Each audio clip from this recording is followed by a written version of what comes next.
Hey guys, Chris again from Broken Nib RC. Um, I was just going through my videos and I haven't done my lousy opinion on the SCX6, so that's what this is, my lousy opinion on the SCX6. Just want to do this video, share my thoughts and experiences with it, and kind of a heads up if anybody's thinking about picking one of these up. It is quite an investment. We're looking at least probably 1,200 out the door. See if it's worth it or worth it for them, or what kind of that kind of thing. There's tons of videos on this, but I don't know. This was I've been playing around with these since the 80s, and I've been into crawlers for I don't know, probably almost 20 years now. And this is the very first pre-order that I've ever purchased. This thing was the absolute pre-order. Didn't read any reviews. I just saw it and went, I gotta get it. Wheeling a large-scale RC is not only a lot of fun, but it's a whole different experience. It really is kind of neat. Obviously, the terrain, it takes on bigger terrain. It crashes through bushes, no sweat. Thing weighs 25 pounds out of the box. This thing's weighing in at about 30 at the moment, and 6 pounds of that is just in wheels and tires. It's a heavy dude. It is actually a lot of fun to work on, more than I expected. This big size is kind of neat. It's bigger hardware. It's all M4 screws. So there's not, a lot of fiddling and a lot of dropping stuff on the carpet, that kind of thing. You need a lot of room. It's like wrestling an unconscious child, and I've about thrown my back out sometimes with this thing. But yeah, for me, it's definitely worth it. If you've been kind of doing the crawling thing for a while, it's a neat experience to own one and drive one and work on them and everything else. And there's all kinds of crazy builds now and everything else. But when I bought this, like I said, it was a pre-order, and some of the things out of the factory were kind of weird. Every ready to run is like that. And well, recently, like the body, I cut the top off and painted the driver figure and that kind of little stuff like that, just make it look better. But inside, when I got this, when I purchased this, there were basically no mods, obviously. So even when it hit the streets, there wasn't any axles or anything else. Vidavon kind of came on the scene. The only thing available at first were axles. That was it. And I started researching it, figuring, for a 25-pound truck, I thought, if I have the money, I just went ahead and got a servo right off the bat. The Reefs RC servos, they were, I don't know what they are now, but they were at least $550 a piece, which was pretty steep. I got this guy, the AGFRC, the name I could never remember. This came in at $250 at the time, right? So it was about half. Had the same specs. I think I could run 6L off of it. I think. Don't quote me on that. I'm probably going to regret saying that. But anyway, it's individually. It doesn't run off the BEC or anything like that. So, like right out the bat, I changed this within about a week after I got the truck.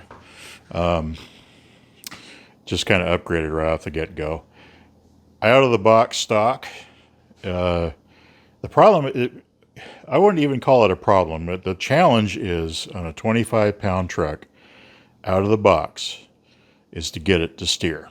And now, if you're on a bunch of trails, like out in the woods, that kind of thing, it may not be, on most trails, it's probably not too mission critical. But when you start getting into rocks and all that kind of stuff, like out here in California, you got, the Sierra Nevadas. There's lots of rocks and granite and everything else. Then you start to see the servo that comes with the electronic packages on this thing is 500 ounces. And of course, this rate's much higher. But this, like I said, with 6 pounds worth of tires on it, I even stall this out from time to time. And, you know, you still have to learn how to drive it. But yeah, out of the box, the stock electronics, the speed control, this motor, I cannot say enough about it. It has been consistent right out of the box. I really enjoyed it. I mean, I'm still rocking it. It's still good. One of the things I highly recommend is get a programmer. Oh, whoops. Yeah, drop it on the ground. Programmer obviously is your best friend. These are about $35. It's also a battery checker, so you can check the voltage on your battery, which is kind of nice. I think I bought mine separately, and that was like $30 at the time, which is crazy. Anyway, I do highly recommend, if you get your shill out the money for this, pick up a programmer. Obviously, it programs, well, this one pretty much hits all the Spectrum ESCs. You're pretty much good to go, I imagine, for most models.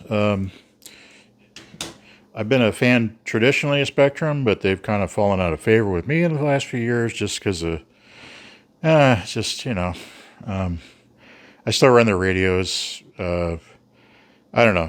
Some releases are pretty lackluster, honestly. And some aren't too bad. This one is in the not too bad column, I have to admit. I don't feel the need to upgrade the motor, honestly.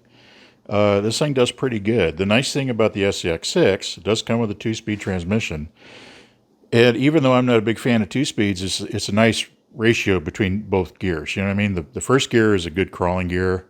Second gear is great, just getting it to the trail or down the trail or that kind of thing. And it can, you know, you can't change the gearing with this motor mount system, I don't think, by much. I don't think there's room for a whole lot of different pinions. Obviously, Vitavon makes a good a good adjustable motor mount for this. They also make this front tray that holds all your electronics and your steering servo, because I'll get to that in a minute. But like I said, you know, I'm not knocking Vitavon, but everything on this truck is $100. No matter what you do, turn around, it's $100. You know, it's you have to kind of, at least in my case, you have to kind of pre-plan all your mods. But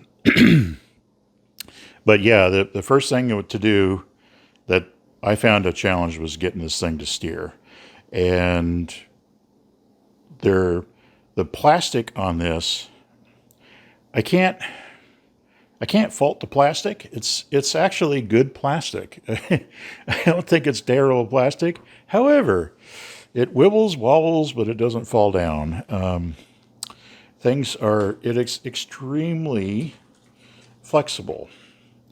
Very much so. When it gets hot, it's even more. I basically took both the battery mounts apart to make a third one for the steering servo, because I wanted that on a separate battery. And when I kind of made this thing, I hooked it all up, and I went out for a run, and the battery was hanging out the back door of the truck almost immediately. I opened everything back up, and these little gates here had so much flex in them that there was nothing preventing the battery from just sliding on out. So I ended up putting on Velcro and everything, put Velcro on this thing, and then I actually reinforced it on the other hand with carbide rod, so it's a little more stiff, so I could hold, you know, like a small 4-cell battery without any problems. You know, that kind of thing. I kind of ran wiring up the side. Like I said, this thing is, once you get the steering locked down, Trio makes I think they still make it, I'm not sure. At the time, Trio made a servo mount that went around these big servos, basically like a bracket that kind of helped hold everything in, get it solid.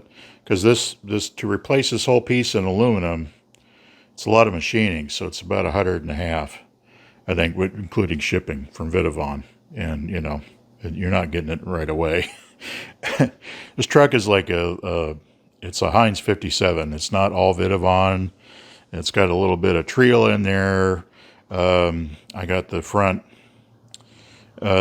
shock and pitman mounts are Vidavon, and the front axle is Vidavon, the front steering axle. And they might have changed the design, because I think this has a separate, the pitman arm is a little bit different on this thing. I'm still running the plastic C-hubs, because like I said, it bends, but it doesn't break. It's just incredibly pliable. The bumper mounts, this piece here, they sell in aluminum, but I don't see the reason, because it doesn't break. It's just, I mean, it takes a lot of abuse. But anyway, you know, like the front stuff's Vidavon, the back end's all Trio. These little cross mounts I think I got off of Amazon. You know, now there's like more and more parts that are available. Found these on Amazon. I can't remember the company, but they're basically a steel rock slider that goes in there. And like I said, even the shift servo, when I first got the truck, you lay it on the ground, right? And you kind of steer left and right. And it kind of steers like on asphalt. It kind of steers and it kind of doesn't. A lot of that's due to the crappy foams they give you too. But I would shift the gears in it from high to low and watch, and this servo would move like this, just with that plastic bit. So I ended up getting the Trio.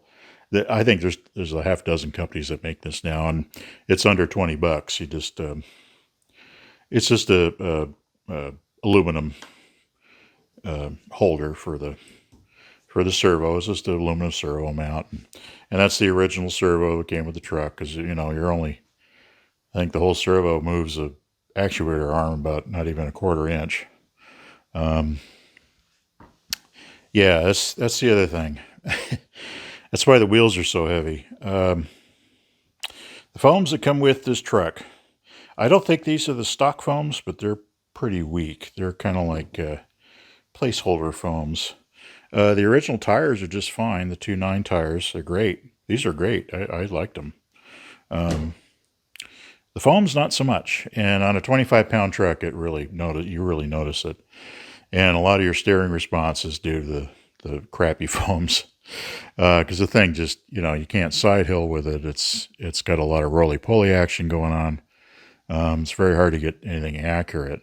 I ended up, well, I didn't go with the Vidavon wheels because they were quite expensive. I got these Injoras or something wheels, which they're okay, but at the time it was $100 for 2 pairs. For the whole, to do the whole truck was under $120. So I was like, oh, that's my candidate. However, they're not complicated, but you know, they're still a bead lock, and they look okay, but they're pretty heavy. They're a heavy wheel. Foams, I ended up getting the 3D printed foams. I'll put the name up. I can't remember the name, but that was $100 for 2 sets of foams. And that's kind of the going rate. I think, yeah, you expect to pay spill out at least $100 for a set of foams for this guy. Just because of the size, and there's not a huge production of them. You know, it's not 110 stuff, so it's going to go through the roof. Anyway, put that on some TSL Super Swampers, which is a good old standby. This is a great tire, works awesome. It's obviously that the tires got a little more meat on it than these things, so it's a tad heavier. All that adds up to, these are about 1.5 pounds a piece. You know, you put that on the end of have a servo try to steer all this stuff, and it really adds up. I might go through the stock wheels, see if I can pretty them up. The stock wheels are really just fine. They're a perfectly fine wheel. They're plastic, but so what? But you're saving that weight. That's less work for this guy. So you know, when you think about it that way, it's not that bad. Okay. Oh, look, Alexa's. Where'd that come from? Anyway, I was talking about the links. The Pitman arm links, the stock links, whoops, where is it? That come with this thing are perfectly serviceable. They're just fine. Obviously, I don't know why, but I got, when they sell the cups and the plastic links separately. Okay. So, there's a little bit of a sticker shock when you go just to get a set of links. You know, 10 skill stuff, you always have a bunch of spares of these, and you just throw them in your toolbox. You don't worry about it on the trail. A little different with this big guy. The Pitman arm, obviously it goes from here, is a little bit different shaped. And focus, there we go. And it, as you can see, it's hollow in the middle. The sucker's hollow. It's kind of amazing. This is like this weird weak point. And this one's got a pretty good nick already starting in it. Like I said, I haven't seen one break. I'm sure there are other people that have had these break on them. But not only that, these, for stuff like, you know, the Pitman arm and everything else, they flex a lot. So it's like saving, you know, all that adds up and translates to your steering. Exocage RC, guy Joe did a great video on this, basically going over. Of course, you know, he's fully funded by Vidivon, and he just shoved a bunch of money into it. But all that translates into your steering. And the biggest thing about this truck, it isn't speed or the crawling or anything. The FOC and the speed control is awesome. It just works. Everything, all that stuff works just fine. Transmission, not a big deal. I just opened up the tranny, and the gears are in great shape. And we're almost coming on 2 years of this thing. Pretty, you know, running it pretty often. Anyway, a drivetrain, pretty much just fine. The steering, get this thing to steer is the big goal with these trucks. And one of the things you want to do is you want to get that Pitman arm, this Pitman mount, stiffen that up. You want to stiffen up the one on the other end of the mount, which is the steering over here, etc. All that stuff translates upward. And same thing. You on a stock Scx6, you could open it up. I cut this motor cover because seriously, I never understood that. Who cares? Nobody sees this thing anyway when it's running. Big whoop. Anyway,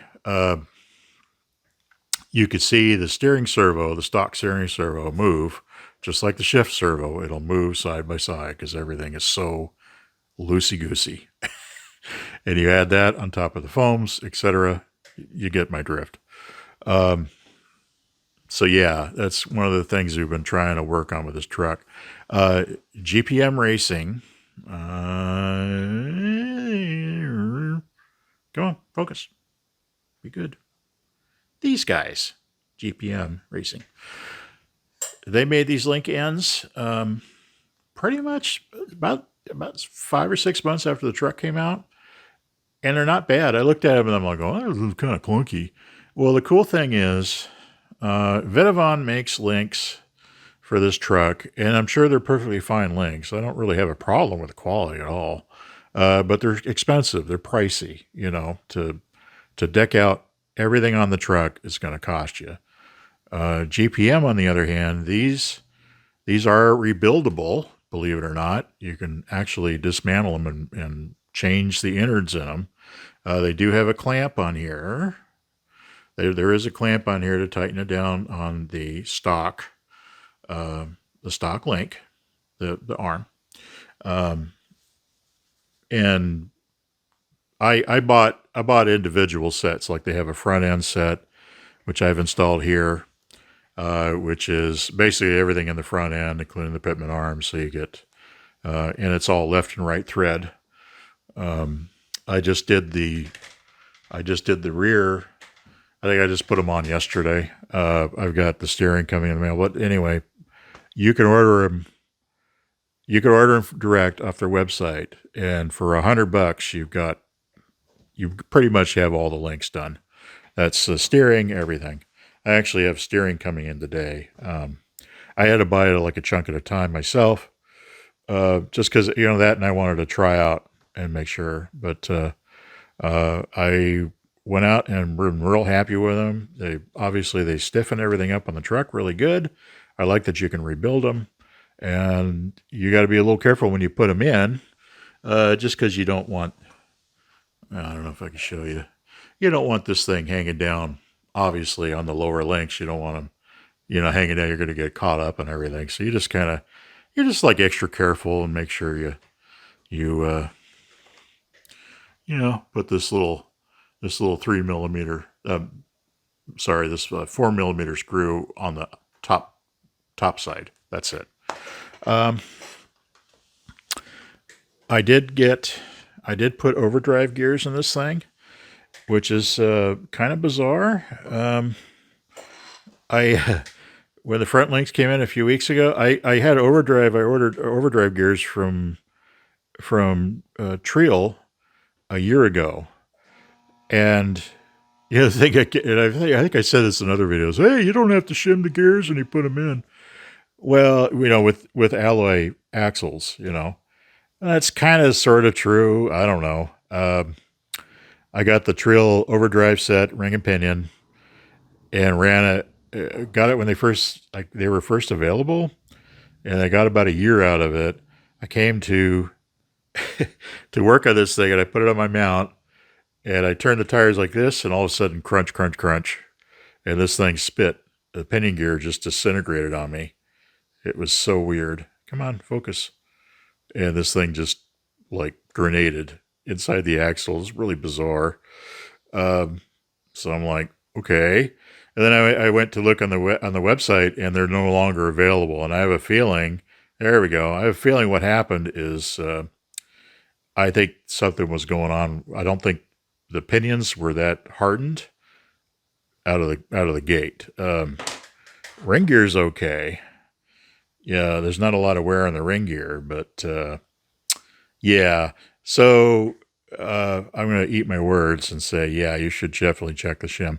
I was almost thinking like on a real vehicle, when they actually put a little paint on the ring gears, and then you check fitment and see how deep the pinion is actually making contact with the ring. It probably wouldn't be a terrible idea to try that first. I might do that.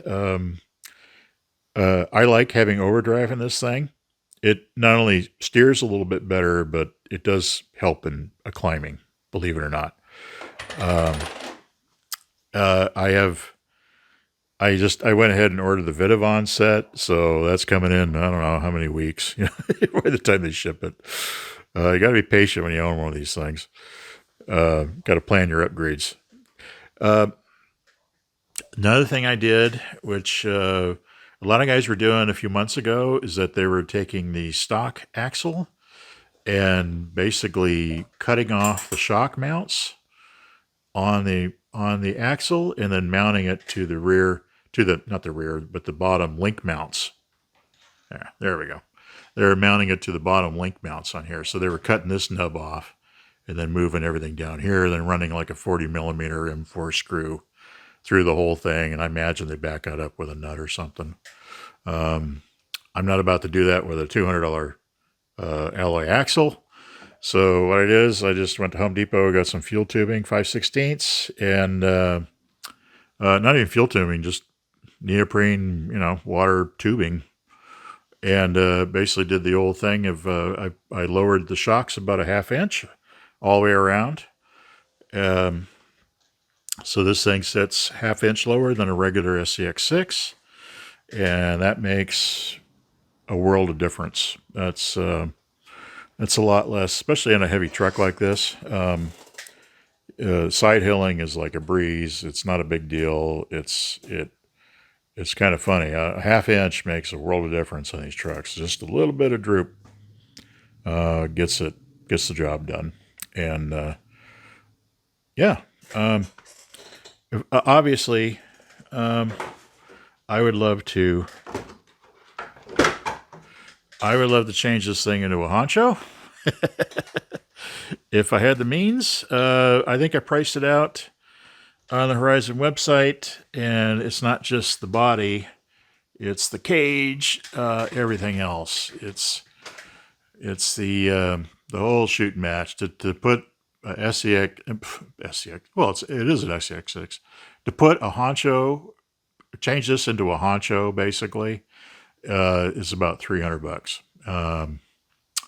Yeah, that's body, and of course you got the rear cage, and then there's the mount system is changed around on the back end, so it hinges.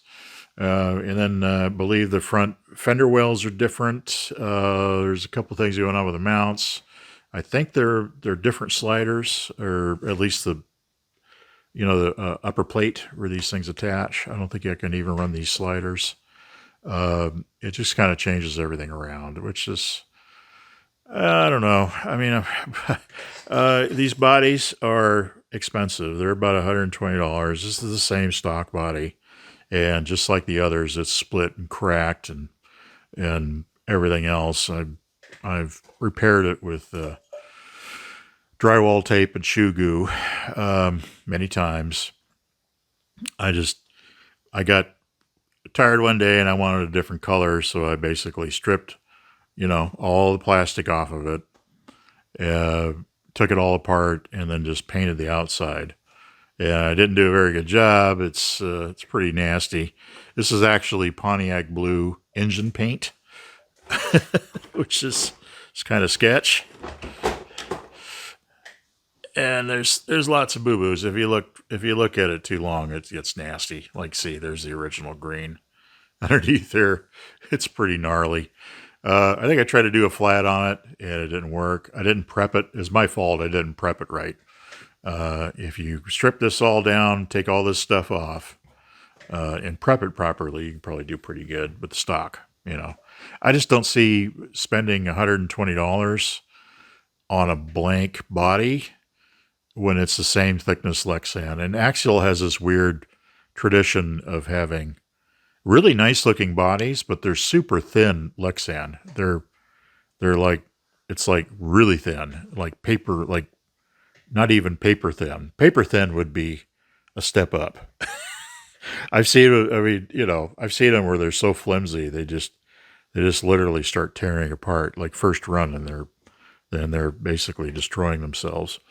This body isn't that bad, but it's got a lot of cracks. I think when I cut the top off, I backed it up with these M4 screws, just kind of to suck it in a little bit, and then just did some paint. I mean, obviously painted the driver figure, and he looks all right. He looks good from a distance. Let's put it that way. And kind of covered everything with a like a flat clear, and then like I said, just basically just attached everything. But it's pretty ratty. I'd like to open this bed up and put some jerry cans in this thing. It'd be kind of cool. I've got a 6-scale chainsaw that'll, it'd be kind of fun to deck out, play with. Just looks kind of good on the trail. And this thing holds up. Is it worth the $1,100 or $1,200? To me, it is, just because if you're a lifer like me, it's worth the experience. There's something about, like, they had 10-scale obviously 10-scale trucks forever, right? I think a couple of years ago, before this came out, a few years ago, there were some companies playing around with 8th scale, like, which is significantly a little bit obviously a little larger than a 10th scale. And those look kind of interesting to me. It was like, oh, okay, I like the larger scale. Just because you've got more mass moving around, it makes the dynamics a little more realistic. I wouldn't say the terrain. Obviously, you need more interesting terrain to have fun with it. But for some reason, like out, like a crawling event, it handles a lot more than you expect. And like I said, once you get it steering correctly, it is a blast to drive. And even if, like straight out of the box, they're cool. They're just, you know, um, that big of a truck going down the trail it could be a lot of fun. It doesn't react the same way as a 10 scale does. So it brings a whole new dimension to the driving skill and the fun and everything else. It's just, just watching these things react. I mean, I'm into the trucks, but I'm into like the driving. Like when I buy another truck, I want to see, well, how does a truck with portals differ? You know what I mean? I wonder if I like portals or leaf springs. I like to drive leaf springs just because they're different. Um, I guess there's a realism thing there, but it's all part of the driving experience because I'm there to wheel, man. I'm here to drive and have fun and that kind of thing. So for that aspect, yeah, it's a blast. I really enjoy it. Um, on the trail, I mean, I know there's been a lot of concerns about having this thing break down on the trail, and to be honest with you, I think there's some here in Sacramento. There's kind of the buzz going around of some of the guys who have this, getting together and doing like trail runs, out here instead of like a comp. I want to do more of that. A lot of this stuff's been on my own. It's obviously not a lot of people run this. So I want to step up and run with other guys and, hopefully get some trail action going. And a lot of people have concerns. Like I said, it's 30 pounds. If this thing breaks down, you're carrying it back to the car. Technically, they always say that. However, um, like I said, there's all N4 screws. About when you the wrenches you need to pretty much do anything is a maybe a 2.25 and a 3 millimeter wrench. That's pretty much it. Or hand driver. Um, 10 millimeter socket for the tires. I just have a 3/8 socket I carry with me. I can just do that on the fly if I need to. Um, yeah, if worse comes to worse, and I've had this. In fact, I was down at the lake and broke one of the shock mounts, the lower shock, um, not the mount, excuse me, but the lower portion of the shock let go. And I thought I had lost the part. And I thought, well, how am I going to get back to the truck? I just limped it home. Like it's so big, it was pretty easy to limp it back to the truck. These aren't very complicated trucks. I mean, when you think about it, it's just big. Um, I always suggested, another reason why I got this bumper is taking a piece of paracord with you, or like a small rope or something. But yeah, I get a piece of paracord, like I don't know, 6, 8 feet, and stuff that in your bag, in your tool bag. And if something should blow up on the trail, you can always drop the drive shafts fore and aft, throw those in the bag, and then just basically um, walk it back to your car like a little dog. That's an option. I mean, some guys. I mean, if you're so far into the woods, I don't know.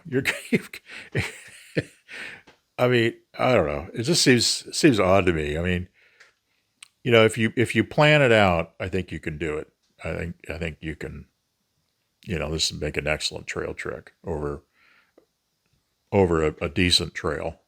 Um, and like I said, it's not very complicated. It's just big. A lot of maintenance will get you through the day. It's not a big deal. You can even carry an extra ring and pinion if in case you blow up a diff on the trail. It's not impossible. You can strip this thing and get it done without too much hassle. I mean, it could be done. I used to do when I was in G6s. We were doing. I was always couple times I repaired a transmission on the trail in the middle of the Sierras and just sat on the ground and did it. Kept everything, kept some spares in me, and you just get it done. Anyway, waffling on there. I hope this video helps. It's obviously, I think I have to say overall, considering the motor and the motor and the ESC have been pretty reliable.